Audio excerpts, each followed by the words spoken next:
قابل احترام بزرگوں اور عزیز دوستوں،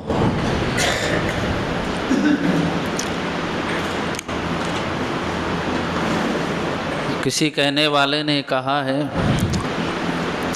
کھیتیاں سرسبز ہیں تیری غذا کے واسطے، چاند سورج اور ستارے ہیں ضیاء کے واسطے، بحر و بر شمس و قمر ماء و شمع کے واسطے، یہ جہاں تیرے لیے اور تو خدا کے واسطے۔ حدیث شریف کے بھی الفاظ ہیں ان الدنیا خلقت لکم وانکم خلقتم للآخرہ۔ دیکھو دنیا اللہ نے تمہارے لیے بنائی، لیکن تمہیں اللہ نے آخرت کی تیاری کے لیے پیدا فرمایا۔ تو معلوم ہوا کہ خدا نے جو زندگی دی ہے وہ اس مقصد سے کہ اللہ کی دی ہوئی یہ زندگی اللہ کی مرضیات کے مطابق گزار دی جائے۔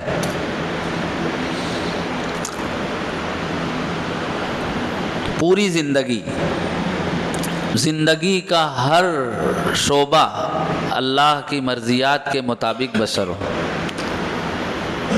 صرف عبادات نہیں، صرف نماز اور روزہ نہیں، حج اور عمرہ نہیں، نکاح اور میت کے معاملات نہیں، بلکہ تمام چیزیں شریعت کے مطابق انجام دی جائیں۔ میں نے آیت پڑھی، اللہ ارشاد فرماتے ہیں اے ایمان والو اسلام میں پورے داخل ہو جاؤ۔ مفسرین نے لکھا ہے پورے طور پر اسلام میں داخل ہونے کا مطلب یہ ہے کہ بندہ شریعت کے سارے احکام کو قبول کر لے، میٹھا میٹھا ہپ کڑوا کڑوا تھو ایسا نہیں ہونا چاہیے۔ جو حکم مجھے بہت اچھا لگا، اب مجھ کو حج عمرہ کرنا بہت اچھا لگتا ہے، وہاں پر جائیں، سفر کریں، ٹور کے ذریعے جائیں تو اور اچھی ضیافت ہوتی ہے، تو مجھ کو بہت اچھا لگتا ہے۔ اپنے مقام پر رہتے ہوئے نماز پڑھنے کے لیے جانا بہت بھاری پڑتا ہے، تو حرم تک پہنچ کر نماز کا اہتمام کرنے والے جب محلے کی مسجد تک نہ پہنچ سکے تو مطلب یہ ہے کہ اسلام میں پورے داخل نہیں ہوئے۔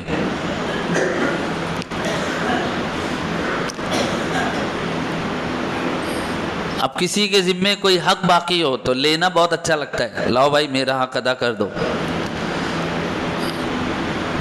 اور باپ کے انتقال کے بعد میراث میرے ہاتھ میں ہے، دینے کا من نہیں، دینے میں بڑا نقصان ہے، تو وہ حکم میں نہیں مانوں گا۔ لینے والا حکم مان لوں گا، دینے والا حکم نہیں مان۔ تو یہ کیا ہے؟ یہ ہے آدھا تیتر آدھا بٹیر، یہ ہے ادھورا دین۔ لا الہ الا ولا الہ الا، بندہ نہ ادھر ہے نہ ادھر ہے۔ تو مفسرین نے لکھا اس آیت کا مطلب بندہ شریعت کے سارے احکام کو قبول کر لے، یعنی زندگی میں جس انداز میں بھی ہم وقت بسر کرے تو کوئی نہ کوئی حکم شریعت کا آئے گا، بھئی ابھی آپ یہ کرو، ابھی آپ کے لیے یہ حکم ہے، تو ہر حکم کو بندہ قبول کرے، چاہے اس کا نفع ہو یا نقصان، اس کے من کو اچھا لگے یا برا لگے۔ ایک مطلب یہ، اور دوسرا مطلب یہ ہے کہ اسلام کو اپنے پورے جسم پر نافذ کر لے، سارے اعضاء اور جوارح کو اسلام کا پابند بنا لے، اس کا کوئی عضو، بدن کا کوئی حصہ احکام شریعت کی مخالفت نہ کرے۔ مطلب زبان کے سے متعلق شریعت کی تعلیم کیا؟ بندہ زبان سے سچ کہے، اچھی بات کہے، قولوا قولا سدیدا۔ آنکھ سے متعلق شریعت کی تعلیم کیا؟ قل للمؤمنین یغضوا من ابصارہم، اہل ایمان اپنی نگاہوں کو جھکا لیں، اس کی حفاظت کریں۔ کان سے متعلق کیا؟ غلط باتیں نہ سنیں۔ دل سے متعلق کیا؟ الا من اتى اللہ بقلب سلیم، قیامت کے دن وہ کامیاب ہوگا جو صاف ستھرا دل لے کر اللہ کے دربار میں آئے گا۔ قدموں سے متعلق حکم کیا ہے؟ اس قدم سے مسجد تک اچھے کاموں کے لیے چل کر جاؤ، غلط جگہوں پر مت جاؤ۔ ہاتھ سے متعلق کیا ہے؟ مسلمان وہ جس کی زبان اور ہاتھ سے دوسرے مسلمان محفوظ رہے، تو ہاتھ سے اچھا کام کیا جائے، کسی کو تکلیف نہ پہنچائی جائے۔ معدے سے متعلق کیا؟ کلوا من الطیبات، پاکیزہ مال کھاؤ، معدے میں پاکیزہ اور حلال جائے گا تو اچھے اعمال صادر ہوں گے۔ تو ایک مطلب یہ کہ سارے احکام شریعت کو قبول کر لیں، اور ایک یہ کہ احکام شریعت کو اپنے اوپر نافذ کر لیں۔ اس کو کہتے ہیں اسلام میں پورے طور پر داخل ہو جانا، اور اس کو کہتے ہیں ایک کامل اور مکمل مسلمان۔ اب اتنی باتوں کی روشنی میں ہم لوگ مسلم معاشرے کا جائزہ لے کر ایسے مسلمانوں کو تلاش کریں گے تو تلاش گمشدہ گروپ سے رابطہ کرنا پڑے گا کہ یار کچھ ایسے مسلمان تھے گم ہو گئے ہیں، اب مل نہیں رہے۔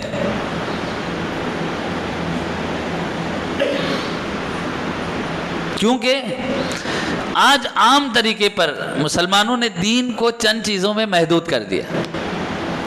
اب دین کہاں نظر آتا ہے؟ مسجدوں میں، مدارس میں، خانقاہوں میں، دینی اجتماعات میں، دعوت و تبلیغ کے مرکز میں۔ کب کب نظر آتا ہے؟ نماز کے موقع پر، رمضان المبارک میں، حج کے ایام میں۔ کن کن اعمال میں نظر آتا ہے؟ نماز پڑھ لی، زکوٰۃ دے دی، روزہ رکھ لیا، حج کر لیا، کچھ صدقہ خیرات کر دیا، کسی کا انتقال ہوا تو شریعت کے مطابق اس کی تدفین کر دی، ایصال ثواب کر دیا، نکاح کا موقع تھا تو مسجد میں آ کر نکاح کر لیا۔ اس کے علاوہ راستوں سے متعلق کیا اسلامی ہدایات، کاروبار سے متعلق کیا اسلامی تعلیمات، شادی بیاہ سے متعلق کیا احکام شریعت ہیں، ازدواجی زندگی اور خاندانی زندگی سے متعلق شریعت نے کیا اصول بیان کیے۔ تو بہت سارے ایسے شعبے ہیں جہاں مسلمان جانتے ہی نہیں کہ اس کے متعلق بھی شرعی تعلیمات ہیں۔ ابھی تھوڑی دیر پہلے امین عشرت میں بیان ہوا، وہاں میں نے یہ بات کہی کہ راستوں پر چلنے سے متعلق بھی شریعت نے اصول آداب بیان کیے، راستوں کے حقوق بیان کیے، راستہ چلنے کا طریقہ بتایا، اور صورتحال یہ ہے صراط مستقیم پر چلنے کی دعا مانگنے والی قوم اپنی گلی اور محلے کے راستوں سے صحیح طریقے سے نہیں گزرتی۔ تو پہلے دعا کیا کرنا چاہیے؟ اے اللہ دنیا کے ہی راستوں پر اچھی طرح چلانے کی توفیق عطا فرما۔ پورا شہر راستوں کو لے کر، اتیکرمن کو لے کر، قبضے کو لے کر پریشان۔ ایک سوال ہے، جواب آپ کو دینا ہے، اپنے طور پر غور کر کے اپنے آپ کو ہی دینا ہے۔ ہمارے شہر کے راستے زیادہ خراب ہیں یا راہ چلنے والے زیادہ خراب ہیں؟ راستوں کا تو کیا حال ہے کچھ بتانے کی ضرورت نہیں، سب ہم انہی راستوں سے گزر کر یہاں تک پہنچے ہیں۔ تو راستہ زیادہ خراب ہے یا راستے پر چلنے والے جو بے ڈھنگے انداز میں چلتے ہیں، بے ترتیبی کے ساتھ، نہ ان کو اسلامی اصول و آداب کا پتہ ہے کیسے چلنا چاہیے، نہ دنیاوی ٹریفک قانون کا کوئی علم ہے۔ نتیجہ کیا ہے؟ پورا شہر تکلیف سے جوجھ رہا ہے۔ لیکن یہ آدھا جملہ ہے، پورا شہر تکلیف برداشت بھی کر رہا ہے اور تکلیف دے بھی رہا ہے۔ کوئی اتیکرمن کر کے تکلیف دے رہا ہے، کوئی راستے میں سواری کھڑی کر کے تکلیف دے رہا ہے، کوئی راستے میں شادی بیاہ کر کے شامیانہ باندھ کر تکلیف دے رہا ہے۔ الگ الگ راستوں سے لوگ تکلیف اٹھا بھی رہے ہیں، تکلیف پہنچا بھی رہے ہیں، جبکہ شریعت نے اس کے متعلق بھی احکام بیان کیے۔ تو میں یہ عرض کر رہا تھا کہ شریعت نے پیدائش سے موت تک سارے معاملات سے متعلق ہدایات دی۔ اب بندہ مومن وہ ہے جو زندگی کے ہر شعبے میں احکام شریعت کی پاسداری کرے، تو وہ کامل مسلمان کہلائے گا اور وہ کامیاب ہو جائے گا۔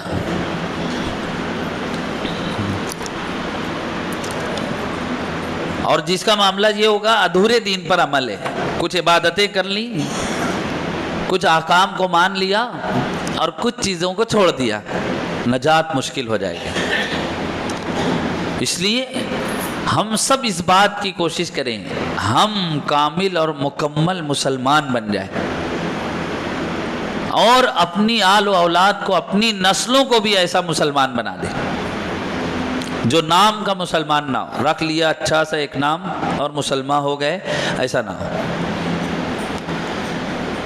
کامل اور مکمل مسلمان جو زندگی کے ہر شعبے میں احکام شریعت کے سامنے اپنا سر جھکا دے، اور اسلام اسی کا تو نام ہے، سر جھکا دیں شوق سے رب کی اطاعت کے لیے، اور کیا شے ہے، اسی کا نام تو اسلام ہے۔ زندگی کے جس شعبے میں بھی ہم کام کریں، زندگی میں جیسے حالات سامنے آئے، معلوم کریں شریعت کا حکم کیا ہے،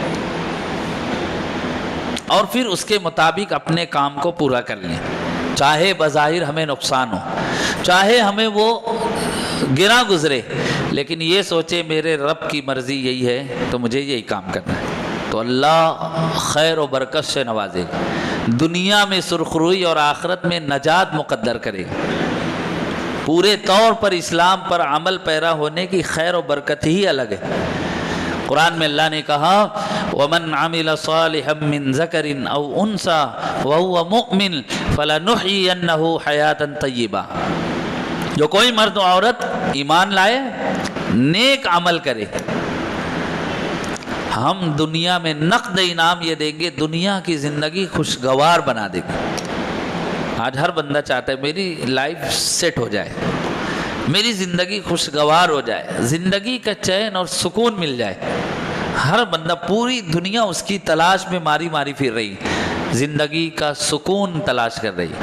اللہ فرما رہے ہیں یہ زندگی کی خوشگواری اور زندگی کا چین و سکون ہماری اطاعت اور فرما برداری میں پوشیدہ ہے۔ بندہ شریعت پر عمل کر لے، اللہ فکروں سے آزاد کر دے، کاموں کو آسان کر دے گا، تکلیفوں اور مشکلات کو دور کر دے گا اور آسانیاں میسر کر دے گا۔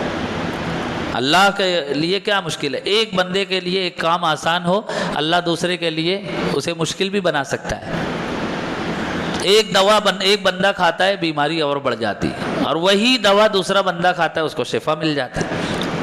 ایک بندہ ایک کاروبار کرتا ہے، نقصان اٹھاتا ہے، وہی کاروبار کوئی دوسرا کرتا ہے، اس کو بہت نفع ہو جاتا ہے۔ تو یہ ساری چیزیں خدا کے قبضہ قدرت میں، تو اللہ فرمانے جو فرما برداری کرے گا دنیا کی زندگی ہم خوشگوار بنا دیں گے، اور آخرت میں وَلَنَجْزِيَنَّهُمْ أَجْرَهُمْ بِأَحْسَنِ مَا كَانُوا يَعْمَلُونَ، جتنا عمل کر کے بندے آئیں گے ہم اس سے بڑھ کر بدلہ عطا کریں۔ تو اب اگر ہم چاہتے ہیں زندگی کا چین و سکون مل جائے، گھر میں پرسکون ماحول ہو، کاروبار میں برکت ہو، بیماریوں سے حفاظت ہو، اللہ عمر طویل عطا فرمائے اور صحت عطا فرمائے، اولاد نیک صالح ہو، بیوی فرما بردار ہو، بھرا پورا خاندان ہو، اور بندہ فکروں سے آزاد ہو، تو بندے کو چاہیے اپنے آپ کو خدا کا مطیع اور فرما بردار بنا لے۔ دیکھیے آج پوری دنیا میں نعرہ لگ رہا ہے، اسلام پر حملے ہو رہے ہیں، اسلام خطرے میں ہے، احکام شریعت پر پابندی لگائی جا رہی ہے، صحیح ہے، کوئی شبہ نہیں کہ باطل طاقتیں الگ الگ حربے آزما کر احکام شریعت کو مٹانے پر، مسلمانوں کو ختم کرنے پر تلی ہے، حالانکہ یہ ممکن نہیں، اس لیے کہ قرآن میں اللہ نے کہا کہ دین غالب آ کر رہے گا، کوئی اسلام کو مٹانا چاہے تو مٹا دے، یہ بندوں کے بس کی بات نہیں، اس لیے کہ جس کا حامی ہو خدا اس کو مٹا سکتا ہے کون؟ تو اسلام باقی رہے گا، مسلمان بھی باقی رہیں گے، لیکن اسلام اور مسلمان کیسے باقی رہیں گے؟ شیخ الاسلام حضرت مولانا سید حسین احمد مدنی رحمۃ اللہ علیہ فرماتے تھے آج حفاظت اسلام کے نعرے بہت بلند ہو رہے ہیں، لیکن خود مسلمان اسلام پر عمل پیرا ہونے سے گریزاں ہیں۔ پھر مولانا فرماتے ہیں اسلام کوئی مجسم شکل میں ایسے موجود نہیں ہے، آپ سیکورٹی لگا کر اس کو محفوظ کر دو۔ اسلام کہاں ہے؟ تعلیمات کی روشنی میں، ہدایات کی روشنی میں، اسلام ایسا نہیں ہے یہ اتنی بڑی عمارت ہے یہ اسلام ہے، اب اس پر کوئی حملہ نہ کر دے تو خوب اچھی سیکورٹی لگا دیں، اسلام محفوظ ہو گیا۔ مولانا فرماتے ہیں اسلام کوئی مجسم شکل نہیں ہے کہ جس کی حفاظت کے لیے لاؤ لشکر کی ضرورت ہو۔ فرماتے ہیں آپ خود اسلام پر عمل پیرا ہو جائیے، اسلام بھی محفوظ ہو جائے گا، مسلمان بھی محفوظ ہو جائیں گے۔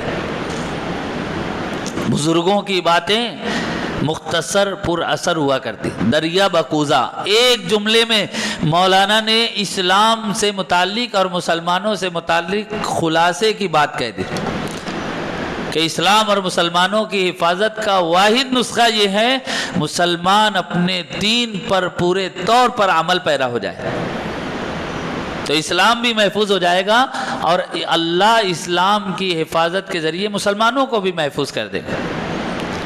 قرآن میں اللہ نے کہا یا ایھا الرسول بلغ ما انزل الیک من ربک، اے پیغمبر جو کچھ آپ تک خدا کی طرف سے پہنچایا گیا ہے اسے بندوں تک پہنچا دو۔ اور پھر آگے اللہ نے فرمایا واللہ یعصمک من الناس، لوگوں کی پرواہ مت کرو، لوگوں کے شر سے خدا آپ کی حفاظت کرے گا۔ آپ کا نگہبان کون؟ اللہ ہے، ہمارا بھی محافظ اور نگہبان اللہ ہے۔ تو ہم اگر خود محفوظ ہونا چاہتے ہیں اور اسلام کو محفوظ دیکھنا چاہتے تو ہم اسلام پر عمل پیرا ہو جائیں، صرف نعرہ لگانے سے، جلسے جلوس اور کانفرنسیں کرنے سے، صرف میمورنڈم دینے سے، احتجاج کرنے سے ناراضگی ظاہر کرتے رہیں اور خود ہم اسلام پر عمل پیرا نہ ہو تو یقین مانیے غیروں کی طرف سے اسلام کو کم نقصان پہنچے گا، مسلمانوں کی طرف سے زیادہ پہنچے گا۔ یہ جملہ بڑا تلخ ہے لیکن حقیقت ہے۔ ابھی اوقاف کا مسئلہ چل رہا ہے، فقیہ العصر حضرت مولانا خالص سیف اللہ رحمانی دامت برکاتہم جو مسلم فضلہ بورڈ کے موجودہ صدر ہیں، انہوں نے اوقاف سے متعلق مضمون لکھا تو انہوں نے ایک جملہ لکھا اوقاف پر غیروں نے اور حکومت نے ناجائز قبضہ کیا ہے لیکن مسلمان بھی پیچھے نہیں ہے، مسلمانوں نے بھی اوقاف پر ناجائز قبضہ کیا ہے۔ اور پھر انہوں نے ایک جملہ لکھا کہا نہیں جا سکتا کہ زیادہ قبضہ کس نے کیا ہے، مطلب زیادہ نقصان غیر پہنچا رہے کہ مسلمان پہنچا رہے، اپنی وقف کی جائیدادوں کو فیصلہ نہیں کیا جا سکتا۔ اسی کو کہتے ہیں نا پتھر گرا ہے سر پہ خود اپنے مکان سے، شکوہ کروں تو کیسے کسی آسمان سے، کہ خود اسلام کو، اوقاف کو، احکام شریعت کو پامال کرنے اور نقصان پہنچانے والے مسلمان۔ میں ایک چھوٹی سی مثال دوں،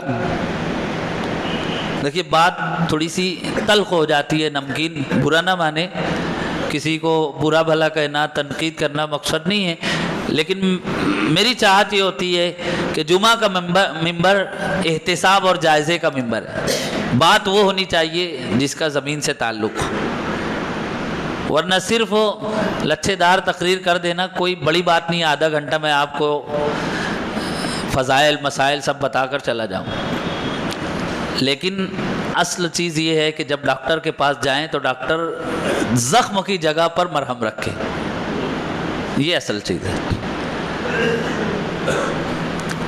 فلسطین میں بیت المقدس کا معاملہ گرمایا ہوا تھا،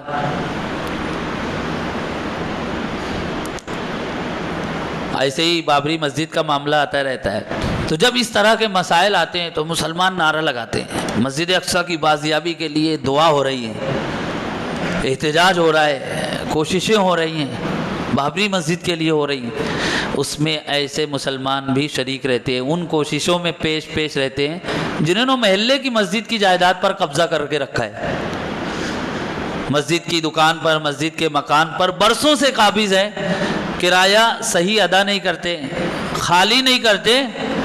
اب بتاؤ وہ جب نعرہ بلند کرے اور اللہ سے دعا مانگے بابری مسجد آزاد فرما، مسجد اقصیٰ آزاد فرما یہودیوں کے قبضے سے، تو محلے کی مسجد بھی اللہ سے دعا کرتی ہوگی پہلے تو میرا قبضہ چھوڑ دے۔ ظاہر سی بات ہے وہ ہمارے ہاتھ میں نہیں، عالمی مسئلہ ہے، لیکن ایک مسلمان کے ہاتھ میں اپنا تو قبضہ ہے۔ اب وہ یہودیوں کے خلاف بد دعا کر رہا ہے، تو یہ جو اس نے قبضہ کیا اس کا کیا؟ وہ حلال ہے. یہ حال ہے. تو اسلام پر دوسرے حملہ کریں، مسلمان کو بہت برا لگتا ہے، اور خود مسلمان اسلام کو نقصان پہنچائے تو بھائی کوئی بات نہیں. پٹھانوں والا دین سمجھتے ہیں. ایک پٹھان صاحب نے دیکھا کہ ایک غیر مسلم کعبے کی طرف رک کر کے پیشاب کر رہا ہے. اب ادھر پیشاب نہیں کرنا چاہیے، ہم لوگ بھی ادھر پیر نہیں پھیلاتے، ادھر تھوکتے نہیں، ادھر رک کر کے استنجا نہیں کرتے، اسی لیے ہمارا استنجا دائیں بائیں جانب ہوتا ہے، نہ پشت کرتے ہیں نہ پیر کرتے ہیں. تو جا کر پٹھان صاحب نے اس کو ایک ہاتھ لگایا، کہا ہمارا قبلہ ہے، ادھر پیشاب کر رہا ہے. اب پٹھان صاحب معاف کر دیجئے، آئندہ ایسا نہیں کروں. کچھ دن کے بعد اس نے دیکھا پٹھان صاحب بھی ادھر ہی رک کر کے استنجا فرما رہے ہیں. اب وہ تو بولے گا نا. تو اس نے کہا پٹھان صاحب یہ کیا، مجھ کو منع کر رہے تھے اور خود. پھر اس کو ایک ہاتھ لگایا، ہمارا دین ہے ہم کچھ بھی کریں، ہمارا قبلہ ہے ہم کچھ بھی کریں. تو یہ ہے پٹھانوں والا دین. بھائی ہمارا قبلہ ہے، ہم نقصان پہنچائے کوئی بات نہیں، ہماری مسجد ہے اس کے اطراف میں ہم پٹاخے بازی کریں کوئی مسئلہ نہیں، غیر مسلم کرے گا تو ہم احتجاج کریں گے. تو یہ صورتحال اور مسلمانوں کا یہ طرز عمل خود اسلام کو نقصان پہنچا رہا ہے. اس لیے ہر شخص کو غور کرنا چاہیے، میں ایسی زندگی گزاروں میرے ذریعے اسلام کا اچھا تعارف دوسروں تک پہنچے. دیکھیے برادران وطن اگر اسلام کے قریب آنا چاہیں، اسلام کو سمجھنا چاہیں، تو جمعہ کا بیان سننے حمیدیہ مسجد میں تو نہیں آئیں گے. چلو بھائی اسلام کے متعلق کیا تعلیمات ہے چل کر حمیدیہ مسجد میں سنیں. وہ مدرسہ اسلامیہ میں آ کر داخلہ نہیں لیں گے کہ بھائی اسلام کو پڑھ کر سمجھیں. وہ درس قرآن کی مجلس میں نہیں آئیں گے، وہ دعوت و تبلیغ کی محنت سے نہیں لگیں گے، وہ کتابی تعلیم نہیں پڑھیں گے. پھر وہ اسلام کو سمجھنے کے لیے کہاں جائیں گے؟ نہ قرآن پڑھیں گے نہ حدیث پڑھیں گے. وہ مسلمانوں کے طرز عمل کو اور ان کی زندگی کو غور سے دیکھیں گے، اور پھر مسلمان جیسا عمل کر رہا ہے سمجھ لیں گے یہی اسلام ہے. جیسے بدعات اور خرافات میں جو لوگ مبتلا ہیں وہ یہ نہیں سوچتے کہ بھائی ہم جب محرم الحرام کے موقع پر 12 ربیع الاول کے موقع پر جو ہم بدعات اور خرافات انجام دیتے ہیں، ڈھول باجا بجاتے ہیں، شور شرابہ کرتے ہیں، ہنگامہ کرتے ہیں، برادران وطن دیکھ کر سمجھتے ہیں یہی اسلام ہے. پھر وہ اپنے مذہب سے تقابل کرتے ہیں، قریب قریب اپنے آپ ہی کچھ ایسا ہی ہے، تو جانے تو دونوں صحیح ہے. وہ اسلام سے اور دور ہو جاتے ہیں. اور اگر مسلمان پورے طور پر صحیح طریقے پر اسلام پر عمل پیرا ہو جائے تو اس کا عمل اسلام کی تبلیغ کا ذریعہ بن جائے.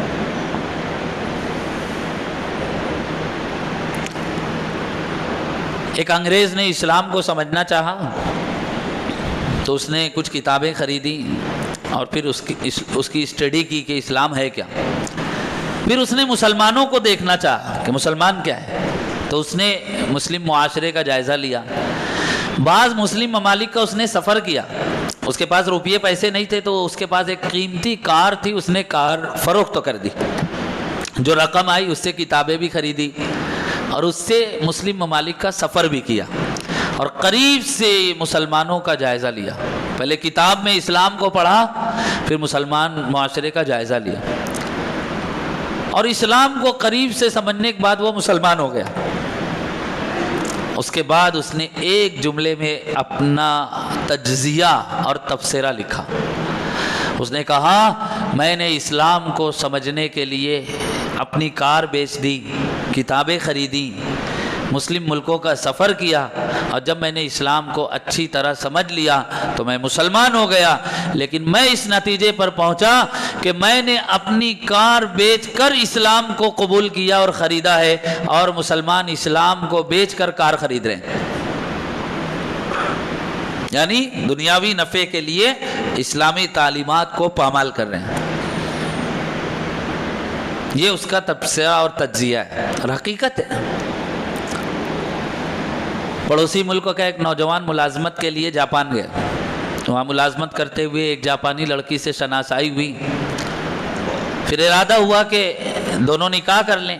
تو اس کو اتنی تو تمیز تھی کہ یہ بدھ مت مذہب کی ماننے والی ہے، میں مسلمان ہوں، نکاح نہیں ہو سکتا.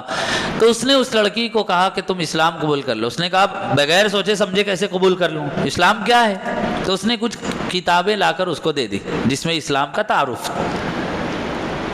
اس لڑکی نے باریکی سے ان کتابوں کا مطالعہ کیا اور اسلام کو سمجھا اور پھر مسلمان ہو گئی. مسلمان ہو گئی تو دونوں نے نکاح کر لیا وہیں پر.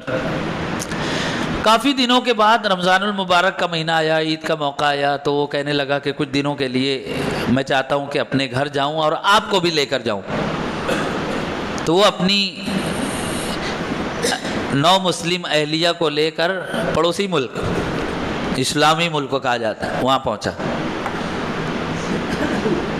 ایک ہفتہ وہاں رہا اور پھر واپس ہو گیا. چھٹی ختم ہوئی، واپس. جب واپس ہونے لگا تو اس کی بیوی اس سے کہتی ہے کہ تم نے مجھے اسلام کے متعلق کچھ باتیں بتائی، کتابیں لا کر دی اور اسلام کے متعلق مجھ کو سمجھایا تو میں مسلمان ہو گئی. تو تم اپنے گھر والوں کو وہی باتیں کیوں نہیں سمجھاتے کہ وہ بھی مسلمان ہو جائے؟ مطلب ان کو بھی سمجھاؤ تاکہ وہ بھی مسلمان ہو جائیں. اس لڑکی نے باریکی سے جائزہ لیا. مسلم گھر میں رہتے ہوئے ہفتے بھر میں اس کو محسوس نہیں ہوا کہ یہ مسلمانوں کا گھر ہے. یہ صورتحال ہے. اس لیے عزیزان گرامی، اسلام کو سمجھیے، اسلام کا علم حاصل کیجیے. اور ایک جملہ کہہ رہا ہوں، یاد رکھیے، پوری بات یاد رہے نہ یاد رہے، یہ جملہ یاد رکھیے، اسلام سے متعلق اتنی معلومات حاصل کر کے عمل کر لیجئے، آپ خود کفیل مسلمان ہو جائیں. خود کفیل مسلمان کا مطلب صرف یہ نہیں کہ جو معاشی طور پر خوب مضبوط ہو، کسی کا محتاج نہ ہو، وہ خود کفیل ہے. وہ مالی لحاظ سے خود کفیل ہے. ہم لوگ دینی لحاظ سے خود کفیل ہو جائیں. کیا مطلب؟ پیدائش سے موت تک جتنے مراحل آتے ہیں، ہر مرحلے سے متعلق دین کی موٹی موٹی اور بنیادی باتیں ہمیں معلوم ہونی چاہیے. آج صورتحال کیا ہے؟ اسلام سے متعلق ہماری معلومات کتنی، میں آپ کو بتاؤں.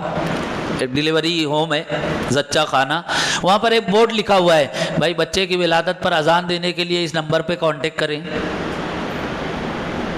اب آپ اس کو عام بات سمجھ رہے ہیں.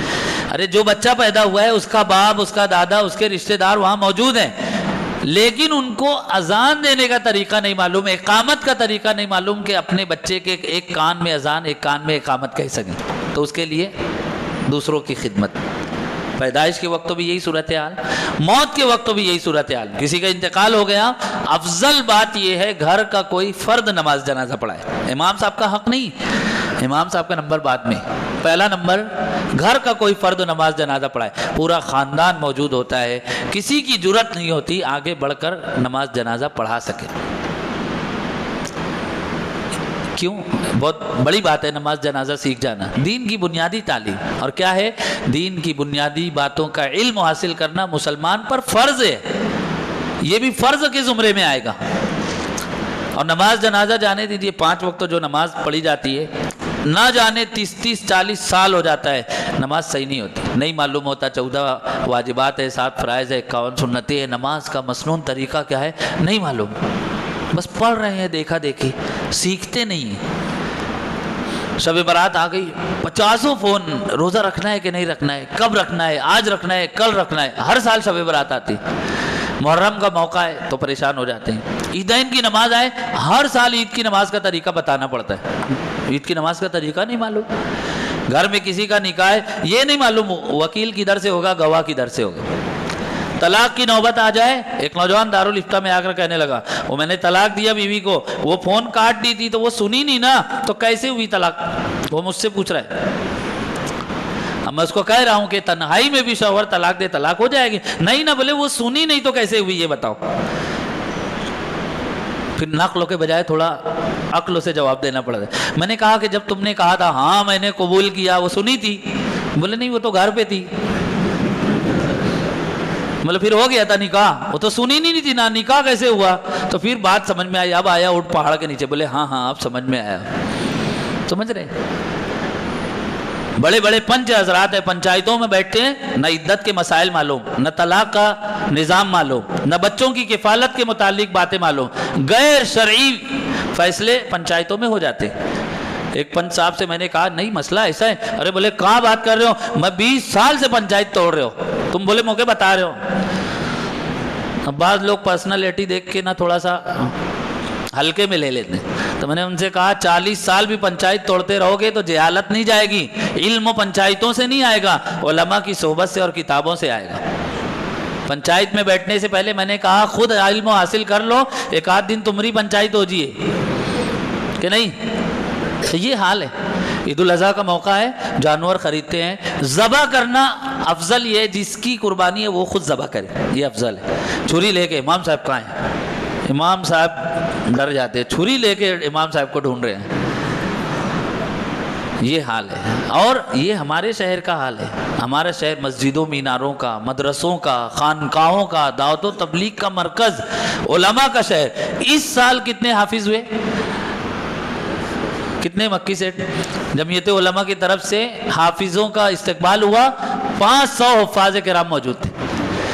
ہم لوگوں نے حافظات کا استقبال کیا, تقریباً 150 حافظات اس سال فارغ ہو رہے ہیں. ایسے ہی بڑی تعداد میں علماء بھی ہیں, لیکن اس شہر میں جہالت کا یہ عالم ہے تو دیگر شہروں میں کیا حال ہوگا. اس لیے میں جمعہ کے ذریعے پیغام دے رہا ہوں. رمضان آ رہا ہے, آپ کو روزہ بھی رکھنا ہے, روزے کے فضائل مسائل معلوم, زکوٰۃ دینی ہے, زکوٰۃ کا نصاب معلوم, زکوٰۃ کا مصرف معلوم, اعتکاف کرنا ہے, اعتکاف کا طریقہ معلوم, صدقہ فطر کس پر واجب ہے, کتنا دینا ہے, آپ کو پتہ ہونا چاہیے.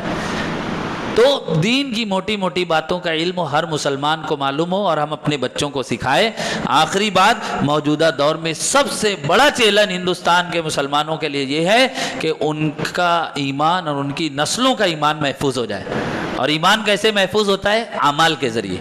اس لیے ہم خود کفیل مسلمان بنے. بے عملی اور بد عملی جو پائی جاتی ہے وہ علم نہ ہونے کی وجہ سے, ورنہ آج بھی الحمدللہ مسلمانوں میں یہ جذبہ ہے, جیسے ہی ان کو شریعت کا حکم اچھے انداز میں بتایا جائے وہ عمل کے لیے آمادہ ہو جاتے. تو مجھے امید ہے کہ یہ ساری گزارشات پر آپ توجہ دیں گے. میں نے الحمدللہ انہی صورتحال کے پیش نظر ایک کتاب لکھی تھی, پیدائش سے موت تک, بچہ پیدا ہو وہاں سے مرنے تک, درمیان میں شادی بیاہ سے لے کے ساری عبادتیں, سارے معاملات سے متعلق دین کی موٹی موٹی باتیں لکھی. پاکٹ سائز 96 صفحات کی کتاب ہے, تاکہ ایک مسلمان اپنے جیب میں رکھ لے اور روزانہ تھوڑا تھوڑا پڑھتا رہے, اپنے بچوں کو پڑھائے, وہ پڑھیے, دوسروں کو دیجیے, اور دینی کتابوں سے رشتہ جوڑیے. موبائل سے ذرا رشتہ کمزور کر لیجیے اور اچھے انداز میں رمضان آ رہا ہے وقت گزاریے. جب علم آئے گا تو عمل میں ترقی ہوگی, عمل میں ترقی ہوگی تو دنیا بھی سنور جائے گی, عقبہ بھی سنور جائے گی. دل سے دعا کرتا ہوں اللہ تمام باتوں کو سمجھنے اور ان پر عمل کرنے کی توفیق بخشے. وما توفیق الا باللہ.